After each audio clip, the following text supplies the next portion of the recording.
Yeah.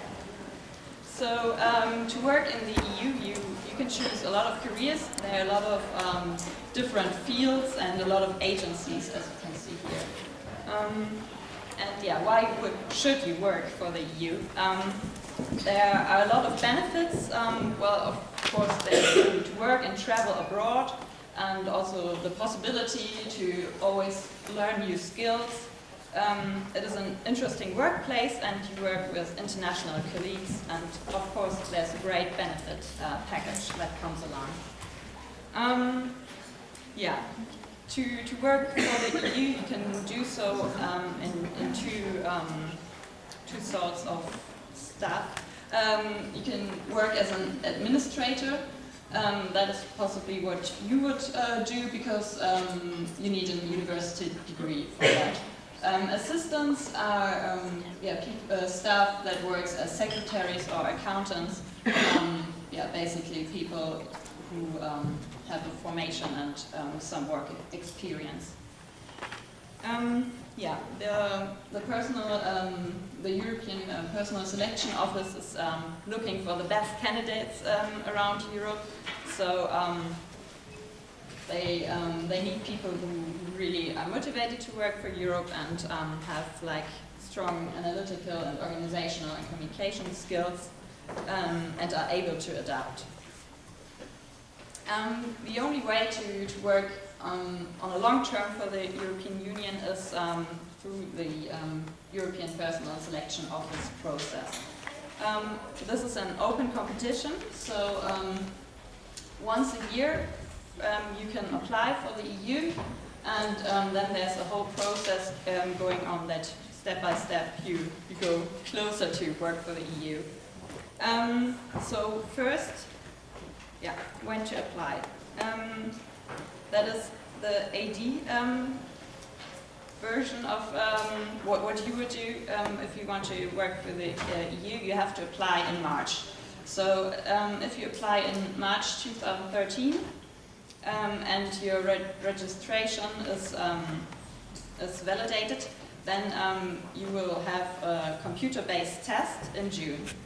That happens in different parts in big cities all around the world, where you do a lot of analytical tests.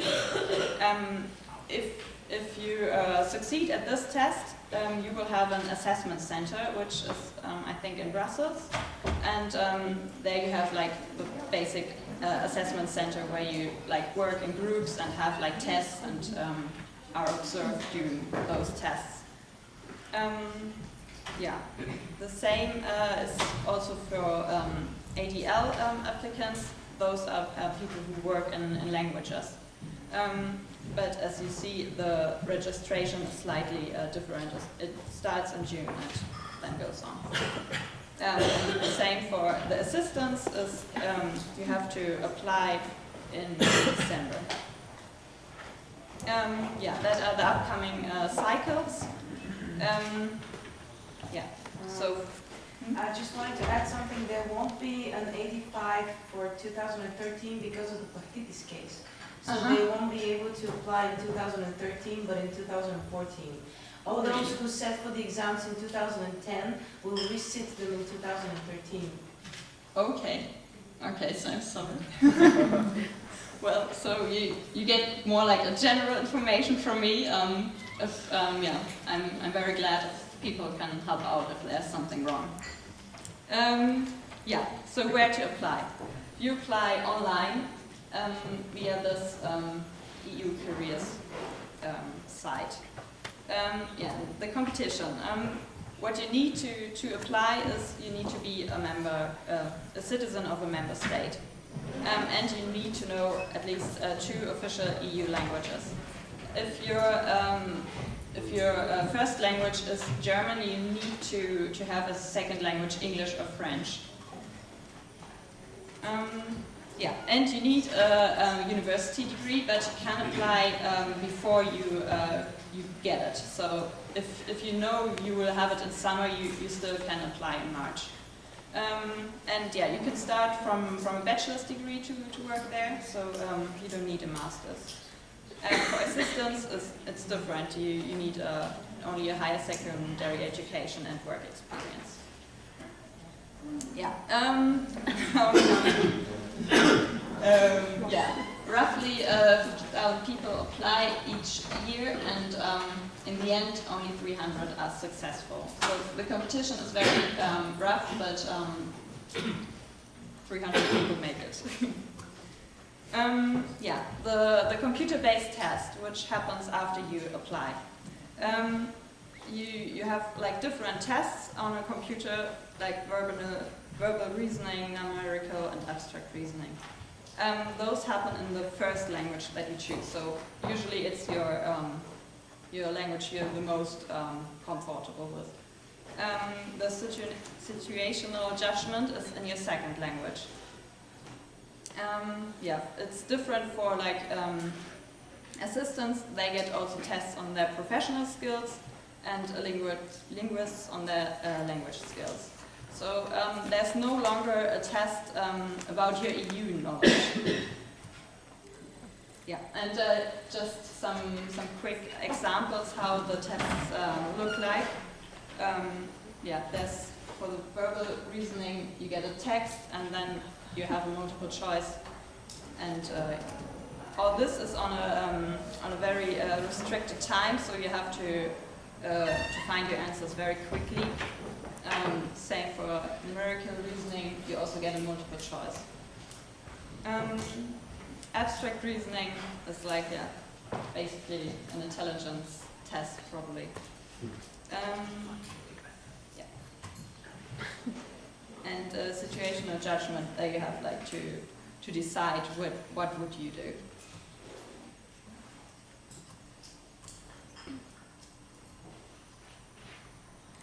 Yeah, and once you make it through this computer-based test, there's an assessment center. And in this assessment center, you have like different parts that are tested.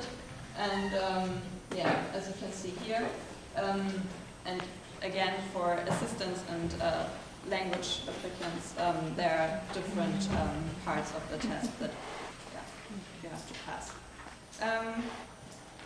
In the assessment centers, there are some skills that they try to check on if you have them, and yeah, as you can see here, what they are. Yeah, and if you make it through the final test, then you are on a list, on a reserve list. So all the successful candidates are in a pool, and people from the EU can recruit them from there. So once you're in this pool, you can like present yourself, or you get like picked out. Yeah. So the institutions check the profiles and invite then people to job interviews and offer them, in the best case, a job. Yeah. If you want to know more about this, you can follow them on Twitter or on Facebook. There are a bunch of people who work for the EU, and they're called the raconteurs, and they blog about their life, about their work experience and stuff.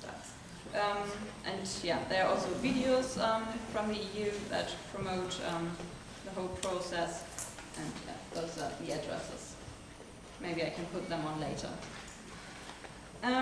Yeah, there are other possibilities to work in the EU if you don't want to commit for a lifetime.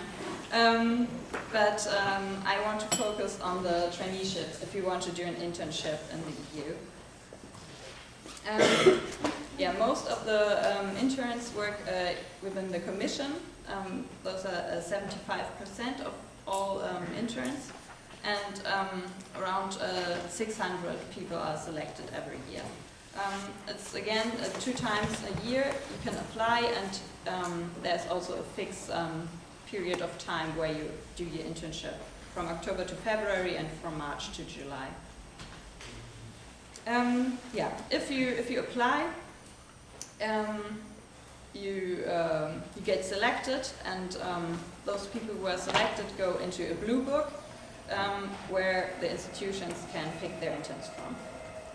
So for this one, you need to have a bachelor's degree, and you already need it when you apply.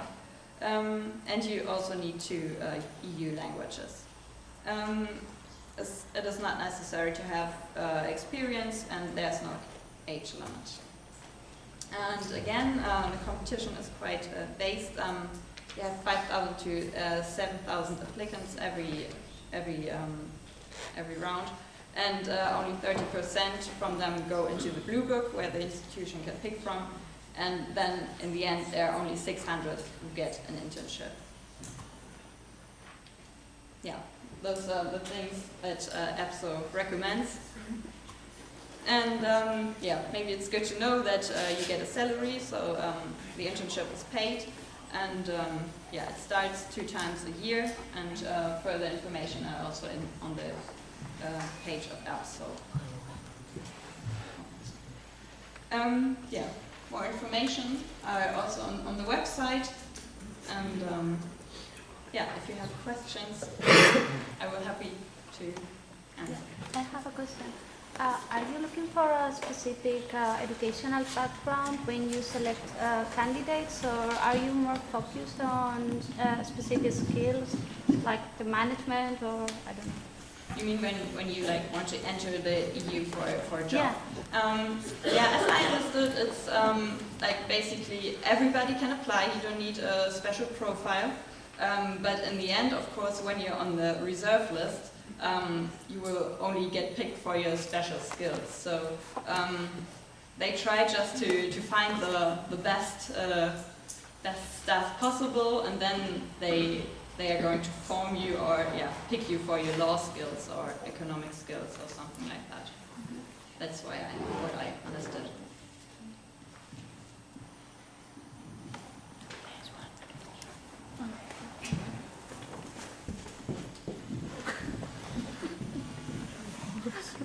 Hello. I was wondering, maybe I came in too late, or maybe just went too quick, but the deadline for the EPSO, what is that for applying for doing the EPSO test?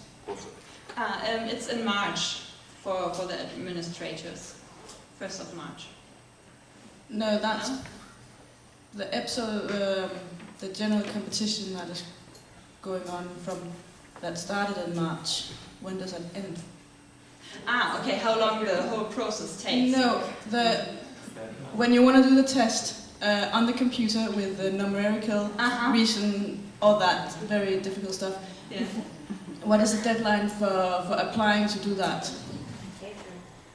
Yes. Okay, I understood that you have to apply in March, then they check your profile, and then... No, they opened it on the 31st of March, I think, so... The deadline was Yeah. the 17th. Okay, I'm sorry.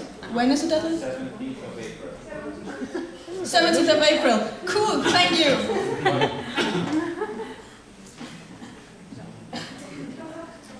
Well, Today's 4th. I was worried if it has to Good morning. Hello. Hello? Henrik from Brussels. Can you hear me now? Yes, we can hear you. Hear you ask? Yes, I do, but slightly. I'm going to try it. Erstmal jetzt das Bild. Eins nach dem anderen. Can you try and say something again? Yes. Yeah, we hear you. So, try Hello it and now. welcome from Bremen, Mr. Hendricks. We are really happy that this is going to work finally. My colleague is just making sure that the monitor is going to work here and that we can see you. Can you hear me? It sounds really, really bad. Okay, the sound is too bad. Can you clearly hear me at your side? Yes.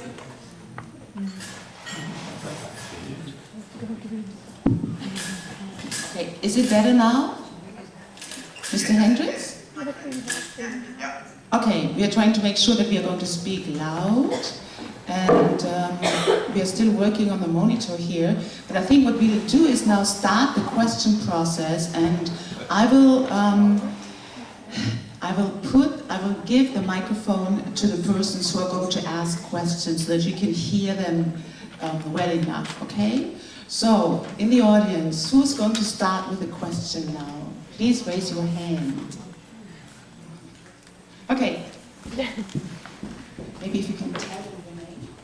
Hi, my name is Diliana. I wanted to ask you about the Partitis case and whether people would be able to apply for 85 in